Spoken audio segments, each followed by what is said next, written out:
Okay, let's go ahead and get started. Had a little issue logging in.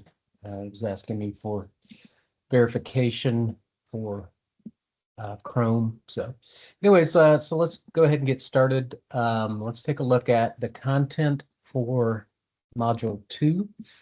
Um, Again, I'll be posting the recording for this as well as I posted a recording of a demo for the solar system. So let's just take a look at the activities we're going to be going over.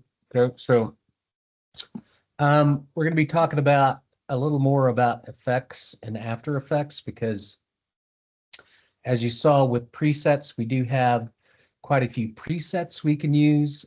We also can write expressions, which is basically writing code to make effects and timing and other things happen in After Effects. And there are lots of these you can find online that are already pre-written. We can loop animations. We can animate with specific timing with expressions. We can also parent to null objects, and we'll get a chance to do that. You can do it with the planets, but I kind of did that with the demo. But when we do camera movement, we'll talk about that. Illustrator and After Effects. So I do recommend that you create your uh, graphics that we'll be talking about this week within Illustrator, or you could do it in Photoshop, but probably be easier in Illustrator. And then we'll talk about infographics because we need to talk about a few things that are going to be required for your infographic, including data points and some illustration. Um, Transitions, I posted a video on that, on how to control different transitions and how to transition from one scene to another. And then you'll be storyboarding your final project, and we'll talk a little bit about that here in a minute. And then collecting source files, because you need to keep in mind that anything that you bring into After Effects is not embedded, it's linked to a source file. So if you are um, managing your files, keep everything in one folder, even the project, so that when you need to package it, you have all the files linked in that folder. It's just a lot easier to work that way. So just keep in mind that files are not embedded, files are linked. Okay, we'll talk about that here in a bit. And so your assignments this week, you're going to be creating a storyboard. I'll talk about that here in a second. You'll also be creating some graphics, and they should look, it's really depends on your style, but we'll talk about data points because that's going to be important, as well as other graphics that you'll use in your animation. These were created in Adobe Illustrator, so hopefully you have some access to that, as well as either Photoshop. I will allow you to use a few pieces of stock art, but not, I would say at least 70% has to be created by you. Okay. And then the animated solar system part 1, I've posted a video on the announcements for that. And of course, this is the live classroom. So, all right, so let's take a look at what we're doing, and I'll come back to the assignments. Okay. And we'll talk about effects in After Effects. Now, some things that we'll use that will make things look a little more realistic is a motion blur. Okay, so you can kind of see that it blurs our objects to give it more realism, because this over here doesn't look as realistic as this one. So using a motion blur really kind of helps, kind of makes it look more realistic in terms of what the human eye can see. Because we usually perceive that before we start seeing a chunkiness and frame rate, we're looking at probably about 10 to 15 when we see chunky. Past that, it gets smoother. So we can use this motion blur to kind of help blend some of the frames together. Okay. We also do have radial blur. So that's going to just give you a nice, In this video, I have a circle what you right guys here kind of that the view blur that. is. But we get a blur on that Zero. to give it, because usually in nature we don't have really hard edges. So giving a radial blur around an object will help soften it up around the edge. Okay. And then we also have an echo effect. So basically what it's going to do is just going to give you a kind of a tracer kind of feel to that, which is kind of cool if you're trying to get that effect, more kind of environmental effect. And we also have lots of color effects that we can create. So we can change colors, we can write expressions to do that as well. So there's a LinkedIn Learning video. Again, you can use your Rasmussen login for that, which I highly recommend. So if you're having any issues with After Effects or you need to learn something, that's a great place to go. Usually I'll just send you there, or I'll send a specific YouTube video on what you're trying to accomplish.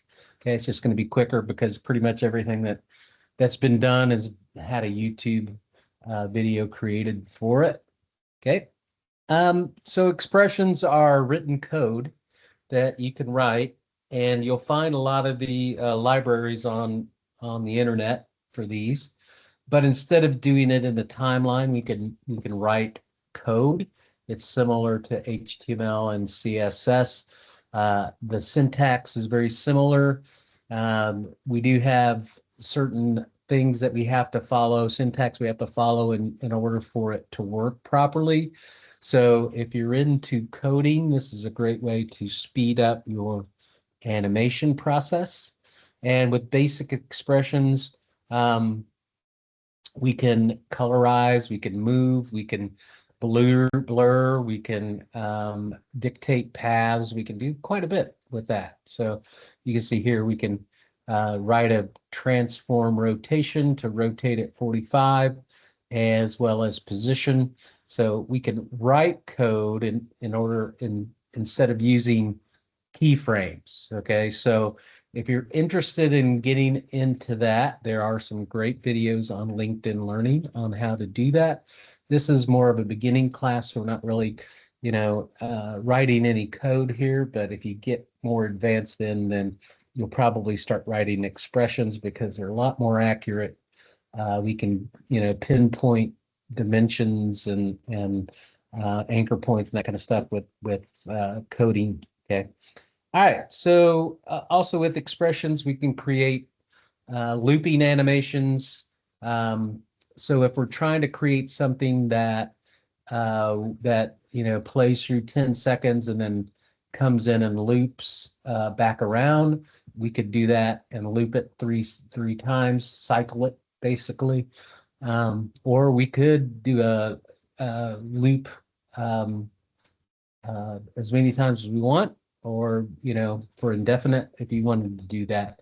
And that helps not create a lot of extra keyframes or copying comps and pasting them into the timeline. Yeah. Also, we can animate in time using expressions as well. Again, with the showing the different transforms and the rotations, we can do that with expressions rather than using keyframes. Okay, so take a look at those if you're interested in learning about how to learn and use expressions. You can go to the LinkedIn Learning. Again, there's libraries of expressions for After Effects on the internet that you can find and copy and paste those and use those. So I highly recommend you do a little research on that. Okay. Parenting to null objects. A lot of times we'll want to have something spin around or follow, much like the planets. Let's say we create a sun, but we want to create a null object to have it rotate around that, which we can do that. Basically, it's just a object doesn't really appear, and we call that parenting. So if it's parented to an object and we give it a path to follow, it's going to follow that path around that non-descript object or non-appearing object.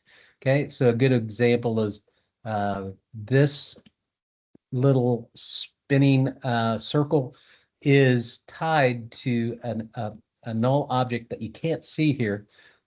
So basically null means non. So it's here and it's just spinning around that object that's not really there. It is there, but it's transparent or it's non-existing.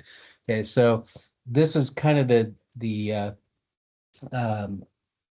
technique we use for the solar system, because we may have different objects rotating around different objects at different timing. So that's a good way to do that. Okay. All right. So let's talk about Illustrator and After Effects. Okay. So we can import Illustrator documents, guys. Now, I have to tell you that if you do import these, I highly recommend you crop the artboard down as much as possible, because it will import the whole artboard, which can cause an issue if you don't crop it down. Okay, and it's going to bring in the whole canvas. So what's great about that is if we bring in an Illustrator file, let's say we bring in a yellow sun, and we want, usually if we're going to do this, we want these objects separate. We can also import them as separate layers. Okay, so the sun and the three clouds and could be in separate layers. I like to keep everything separated just so it's a little easier to animate. So when we do this, let's say that we import the sun and we don't like the color. If we go back to the Illustrator file and change the color, it will automatically update here, because remember that files are not embedded in After Effects. They are linked to that external Adobe Illustrator file, just like every other image or sound or whatever. So when we are working with files, we need to keep track of where everything is. Everything needs to be in one folder, guys, okay? We call that the root folder, okay? And that is the secret phrase for today. The root folder is where we keep everything for the project, okay? So if you're drawing animals or data points or whatever for your final project, I highly recommend you create a folder that says final project and put all your elements into that folder, including when you start a After Effects project, is to save it in that folder as well, because that's an easier way to keep linked files. Okay. All right. So when we talk about infographics, okay, now this is kind of important because that's basically what you're doing for the final project. When we do infographics, we try to communicate information in graphics, not with words, because it's a lot easier for the audience to digest the information because it's visual. We are 60 times faster at recognizing and reading graphics than we are reading text. Okay. So if we create an infographic, we want to keep it as simple as possible. Okay.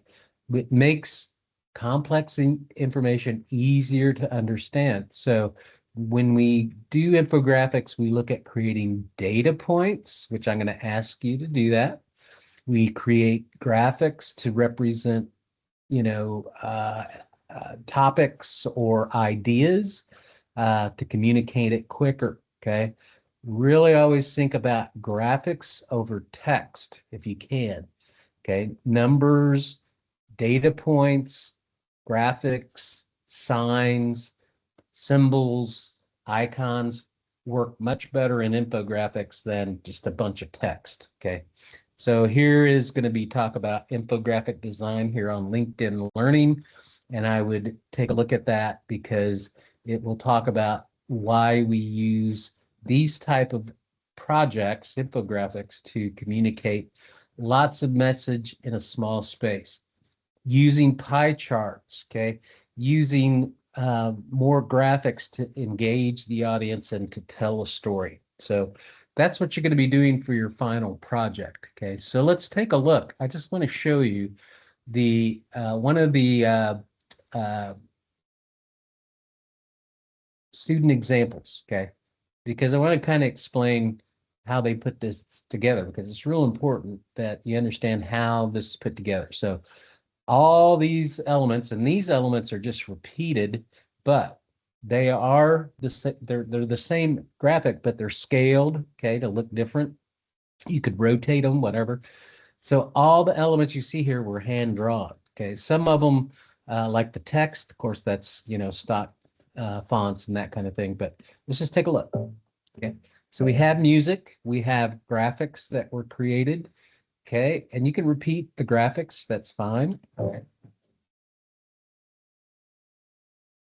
Then we have some background graphics, which I really like. It helps tie the whole presentation together. Very simple graphics created in Illustrator. Okay, and we're animating the text just like you did in the kinetic typography assignment. Let's keep going. Graphics created by the student, and then we have some information. To me, that's a little bit too much information. Maybe we could break that up into simpler sentences and a little bolder text so we could read it a little easier. Some more simple graphics. That's the same fish. It's just repeated, go in a different direction. Nice transition here. We think about transitions. That's a really nice way to do it, just using blocks to do that. We also have page transitions within the presets you can use. Okay. This is a nice page to help kind of dictate or communicate the message. We want to make sure we're not putting too much text out there. So I think she could have shortened some of these sentences a bit.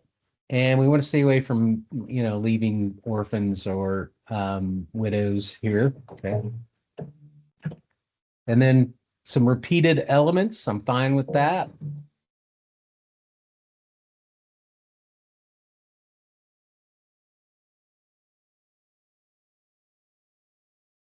And on the end screen, you have to have the learn more to donate. You have to have the website, and you have to have the logo.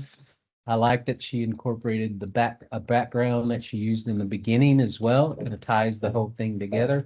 So that's a nice example of a infographic, but we would like to see more data points. 20% of all whales are hunted to extinction or whatever.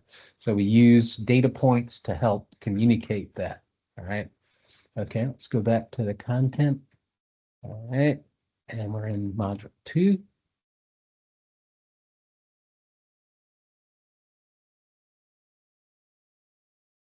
And I did put up a tutorial on or a video on transitions, on how to transition from one scene to another. Always pretty easy. We could use wipes, we could use radial wipes, we could use push down, there's all kinds of different ways to do that. We also have presets in After Effects like we do for the text that we worked with last week that you can do that. All right, let's go here. So I want to go over the assignment. Okay, storyboarding. We always want some type of plan before we start animating so that everybody on the team is on the same page, because we might have somebody creating the graphics. We might have somebody else doing the sound. We might have somebody else doing the creating the animation itself, and somebody doing voiceovers. So when we have a storyboard, it helps everybody understand what it's going to look like, how it's going to play out in terms of story. Also, we might share this with a client before we start building it so that they could sign off on it. And they don't have to be highly detailed. They just need to show movement from one scene to another, as well as an explanation of what's going on there. Okay, so you're going to need to do that this week. All right. And then the last thing is collecting source files, because again, everything is not embedded in your project. And I get this every semester that students send me an AE file and everything, there's nothing in it because all the files need to be collected into a root folder. Okay. The root folder is where we keep everything, whether it's illustrations, sounds, photos, the project, maybe even a storyboard, put it in there. Okay. And then we can collect it by doing this: file dependencies, collect files. It's going to package it into one folder so that we could zip it up and send it to somebody else if they wanted to work on it. Okay. Real important, guys. Okay. All right. So let's take a look at the assignments, because you got a couple to do here. Okay. First of all, you need to create your storyboard, and you're going to pick one of these animals to do some research about why the animal is endangered. Okay. And you can use these websites to begin your research. Okay. And here is the storyboard template. Please use this, because if we were going to present this to a client, we'd want it nice, clean, professional, and say, here's what we're going to do for this, and here's how that works. Okay. It should include sketches of graphics and typography. Okay. We need a compelling title slide.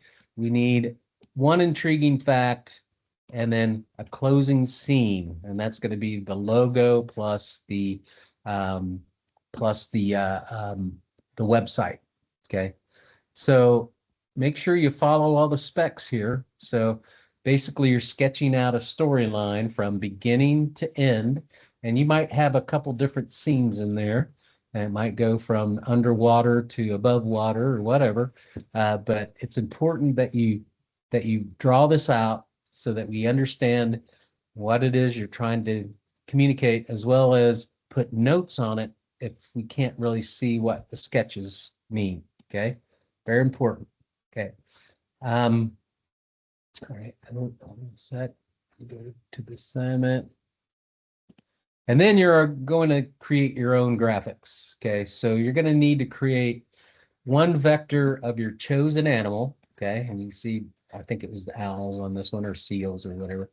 And then 5 other vector graphics that go along with that. Okay. So I would, and you can create and combine them into one single file. I would use Illustrator for this because they do work really well with After Effects. So does Photoshop, but you can see these are pretty simple graphics. And there's the main animal, and then here are some supporting elements. This is what we call a data point, and you can use those as an element. We also have a factory here, a sun, and a net. Now here, 1, 2, 3, 4, 5. This really doesn't count as an element. Okay, so I took a little bit of points off for that. So you should have a total of 6 elements total. Okay, so 1 of your animal, 5 of others. Now you can see that you could do a pie chart, or maybe use arrows or whatever you want to create, waves, that kind of stuff, to animate with. Okay, now let's just take a look at what we're doing here. So go to do some research on these 5 animals. Now, if you have another animal you might want to do, just let me know, but I'd rather you use these because I kind of know the information about those. But just go online and get the information on why they are extinct, and get some data points, get some information that you can animate with, and then create your animal as well as 5 other illustrated elements. Okay. The last one is the info, or the animated solar system. This is takes a little bit of time. Now, I've done a demo on this, but in order to save time, I'll let you use go on and use stock planets here. Okay, because that's really that takes a lot of time. So I went to I think it was Free Pick, and just found some vector versions of that. Okay. And you do have specific setup for that. And you'll have to kind of think about percentage of rotation. Okay.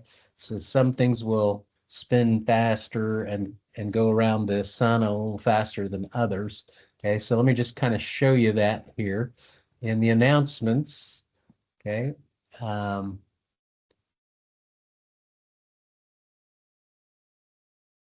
Okay, so this is the beginning. This is the file setup.